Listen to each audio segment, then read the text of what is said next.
दूसरी बात मैं यह कहना चाहूँगा, खासकर इस ट्वेल्थ बैच के साथ मेरा बहुत ही निजी संबंध रहा।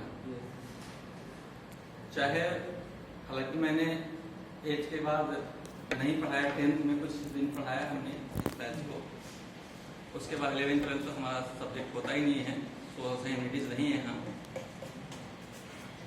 तो उसके बावजूद मेरा जो रिलेशन रहा, मेरा जो व्यक्तिगत संबंध रहा, चाहे वो लड़कियां हो चाहे लड़के हों, बहुत ही विश्वास का संबंध रहा। और कई बार ऐसा दौर आया भी कि विद्यालय में अगर कुछ भी मुश्किल का समय आया हो तो हमने तुम लोगों से मिल करके, चाहे वो अमृत हो, चाहे अनूप हो, चाहे बंजी हो, चाहे फिर मयंक हो, मिल करके उस समस्या को हमने आपस में सॉर्ट आउट कर लिया। और हमेशा मेरे जहन में यह बात रहती है अभी भी कि अभी भी कोई ऐसा इशू आ जाएगा स्कूल में जो कुछ मतलब इस तरह की स्थितियाँ पैदा कर देगा स्कूल में, जिससे डिस्टर्बेंस हो, तो हम लोग आपस में मिल करके उसको आसानी से सॉर्ट आउट कर सकते हैं। ये एक भरोसा होता है ना।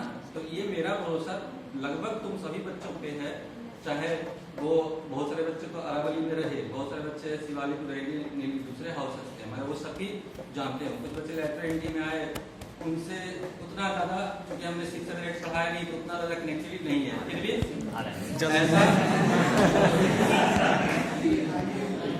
तो एक तो ये विश्वास होता है ना, कि हमारे साथ है, तुम सब हमारे साथ हो, और मे भी तुम्हारे अंदर भी ये भरोसा होगा कि हरेंद्र सर हमारे साथ हैं, जरूरत पड़ने पे बिल्कुल ही हैं। तो वो संबंध, उस संबंध को आगे भी बना करके रखना है।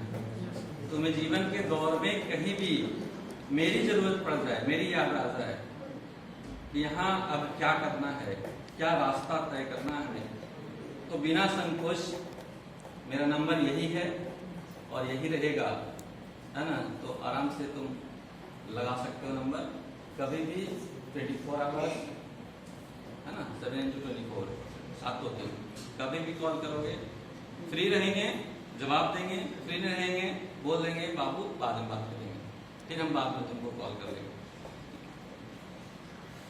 अब बचवा बोल रहा है अजीब जो है पेशम पेश की स्थिति होती, गाना और मेरा दूर का रिश्ता नहीं था। जब हम तुम्हारे दोस्त थे तब था, उसके बाद वही को हाई को था। चलो ठीक है, कोशिश करते हैं।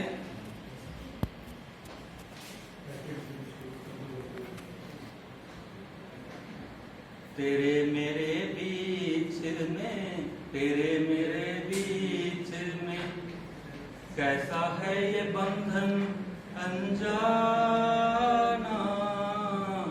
कैसा है ये बंधन अनजाना।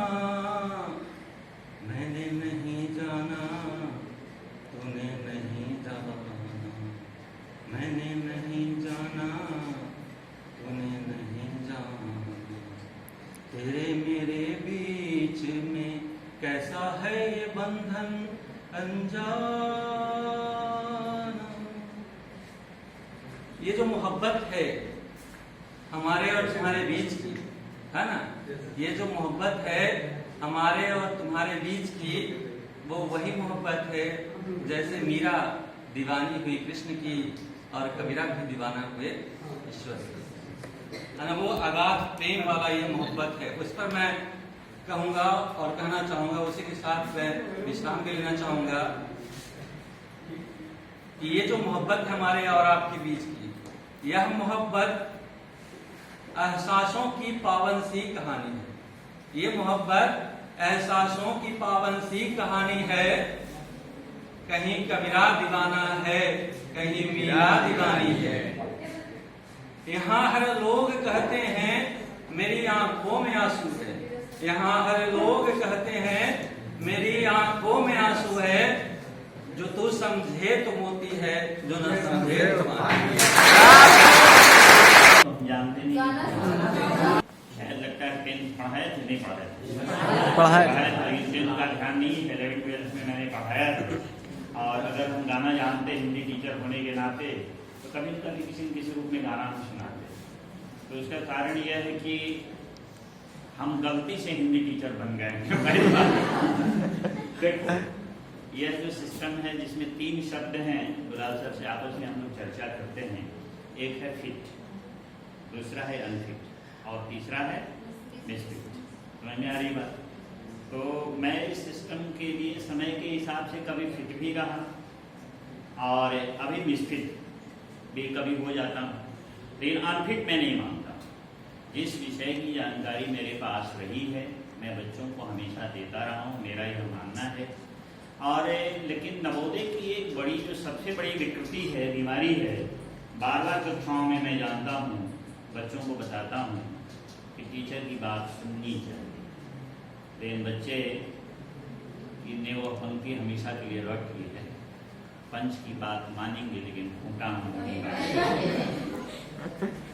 कहने का तात्पर्य मेरा यह है कि बच्चों को बार बार मैंने कहा कि टीचर अगर क्लास में कह रहे हैं कि लिखना बंद करो, लेकिन वो क्लास 6 का बच्चा हो या 12th का बच्चा हो, बस 2 मिनट अगर हो भी गया तो धागा बांधने के लिए अलग से उसे 2 मिनट एक्स्ट्रा चाहिए। किसी की कॉपी नहीं लिए तो एग्जामिनेशन रूम तक वो दौड़ता हुआ आ जाता है। लेकिन जो यह परीक्षा है जिसकी जानकारी क्लास 6 से 12 तक में दी जाती है, लेकिन बावजूद यह बार बार गलती करते हैं और इस गलती का खामियाजा तुम्हें भुगतना भी पड़ता है। और अब नवोदय छोड़कर जा रहे हो जहाँ जिसने समय प्रबंधन, टाइम मैनेजमेंट जिसने नहीं सीखा उसने अपने जीवन में बहुत कुछ खो दिया। समझ में आ रही बात ना? जिस किसी भी परीक्षा में जाओगे तुम्हारे अपने भीतर यह तय कर लेना पड़ेगा कि उस नियत समय में ही हमें रिवीजन भी कर लेना है। एक बार देख लेना है कि मैंने क्वेश्चन नंबर लिख करके आंसर लिखा या नहीं लिखा है, या कोई क्वेश्चन छूट भी तो नहीं रहा है। मॉर्निंग बेल भी बजता है लेकिन बावजूद फिर भी गलती करते हैं और बच्चे सही जानते हुए भी अंतिम क्षण में गलती कर जाते हैं। और इस चीज़ की जानकारी जिन बच्चों के संपर्क में मैं रहता हूँ या जिन कक्षाओं को मैं पढ़ाता हूँ, बार बार इन चीज़ों की सीख, नसीहत या कहिए उपदेश में देने का प्रयास करता हूँ, लेकिन बच्चे सुनकर के भी अनसुना कर देते हैं। अब उनकी रीति नीति, मनोवृत्ति, प्रवृत्ति जो भी रही हो, हाँ ये अलग बात है कि हमारी बातें सभी बच्चों को अच्छी नहीं लगेगी, मैं भी मानता हूँ। जैसे हमारे ही मित्र हैं, हमारे बहुत सारे साथ काम करने वाले लोग हैं, देखते हो कि सबके साथ उठना लिखना वैचारिक सामने कभी भी बुद्धिजीवियों के बीच वो नहीं रहता है। लेकिन ठीक है, तुम भी बुद्धिजीवी हो, पढ़ते लिखते हो, लेकिन तुम्हें वैचारिक सामने रखना होगा। जो पिछले वर्षों का जो मेरा तजुर्बा है और अनुभव है, मैंने जो जाना है कि नवोदय विद्यालय वह प्लेटफॉर्म है जहाँ बच्चे अगर चाहें तो आगे की भविष्य की तैयारी भी वो कर सकते हैं। कुछ मैंने कहानी सुनाई थी, कुछ बच्चों की कहानी सुनाई थी जिसमें मैंने ये बताया था कि बच्चों को अपने पेरेंट्स से उस जमाने में 20 रुपया और 30 रुपया मिलता था, तो उस पैसे को वह बाजार में समोसा, चाट या मिक्सचर खाने में खर्च नहीं करता था या पानी पूरी खाने में। उस पैसे से वह कंपटीशन का मैगजीन खरीदता था, 2-4 बच्चों का एक ग्रुप बना करके, और उससे आगे की कंपटीशन की तैयारी करता था। नीट वगैरह की तैयारी हो या इंजीनियरिंग की तैयारी हो, और बच्चा जो है उसमें वो निकाल लेता था, आगे बढ़ जाता था। लेकिन जिन बच्चों ने इस चीज़ को नहीं महसूस किया वो बच्चे फिर से यहाँ पूर्णीय हरकतें जो होती है वो देखने को नहीं मिलती है। मुझे कम से कम नहीं मिला इस बैच में या इसके पहले के बैच में, तो आगे के परीक्षा परिणाम के लिए